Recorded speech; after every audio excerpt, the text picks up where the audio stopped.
নমস্কার বন্ধুরা, আমাদের চ্যানেলে স্বাগতম। ডিএনএ একটি গুরুত্বপূর্ণ আপডেট। তো বন্ধুরা, বাংলায় ষষ্ঠ বেতন কমিশনের রিপোর্ট লুকিয়ে চরম বিপাকে সরকার, ভৎসনা আদালতের।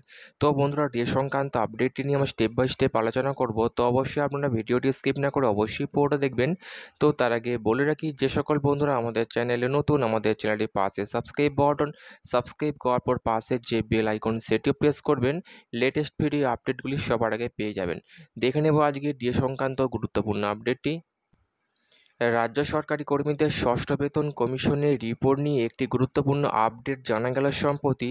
ইউনিটি ফোরামের তরফ থেকে দীর্ঘদিন ধরেই রাজ্যের ষষ্ঠ বেতন কমিশন সংক্রান্ত রিপোর্ট হাতে পাওয়ার চেষ্টা করছিল। এই নিয়ে মামলা গড়িয়েছিল কলকাতা হাইকোর্টে। সেখানে সরকারি কর্মীদের সংগঠনের জয় হয়েছিল।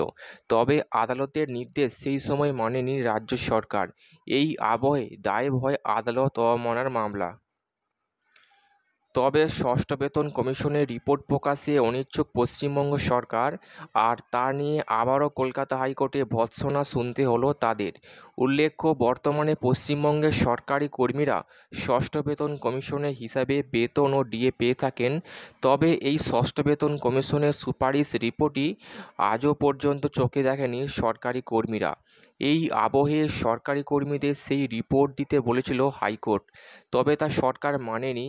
এই আবহে দায়ের হয় আদালত অবমাননার মামলা, আর সেই মামলাতেই সরকারকে নিয়ে করা পর্যবেক্ষণ বিচারপতির।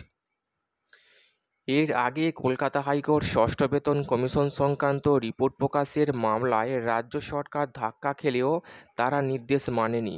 এর আগে ইউনিটি ফোরামের আবেদন মেনে নিয়ে উচ্চ আদালতের তরফ থেকে রাজ্য সরকারকে নির্দেশ দেওয়া হয়েছিল ষষ্ঠ বেতন কমিশনের রিপোর্ট প্রকাশ করার জন্য।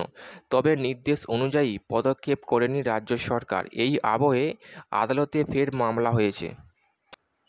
এই আবহে গত 5ই জুলাই এই আদালত অবমাননার মামলার শুনানি ছিল।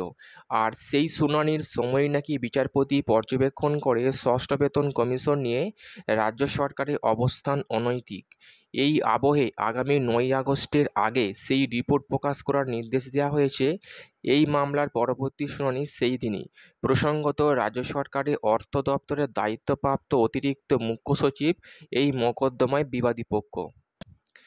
রিপোর্ট অনুযায়ী ইউনিটি ফোরামের তরফ থেকে ষষ্ঠ বেতন কমিশনের রিপোর্টের বিশদ জানতে চেয়ে দায়ের করা হয়েছিল আরটিআই। তাতে জবাব অবশ্য মেলেনি। এরপর হাইকোর্টে এই নিয়ে মামলা হয়েছিল। উচ্চ আদালত ইউনিটি ফোরামের পক্ষে রায় দিয়ে রাজ্য সরকারকে নির্দেশ দেয় যাতে তারা ষষ্ঠ বেতন কমিশন সংক্রান্ত রিপোর্ট প্রকাশ করে।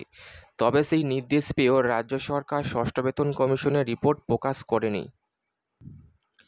এই আবহে ষষ্ঠ বেতন কমিশনের রিপোর্ট হাতে না পেয়ে আদালত অবমাননার মামলা দায়ের করেছে ইউনিটি ফোরাম। গত 8ই এপ্রিল এই মামলার আবেদন করা হয়েছিল হাইকোর্টে। এরপর 24শে মে এই মামলাটি গ্রহণ করেন হাইকোর্টের বিচারপতি সব্যসাচী ভট্টাচার্য। সেই মামলাতেই এবার বিপাকে পড়েছে রাজ্য সরকার। তো বন্ধুরা, এই ছিল ডিএ সংক্রান্ত গুরুত্বপূর্ণ আপডেট।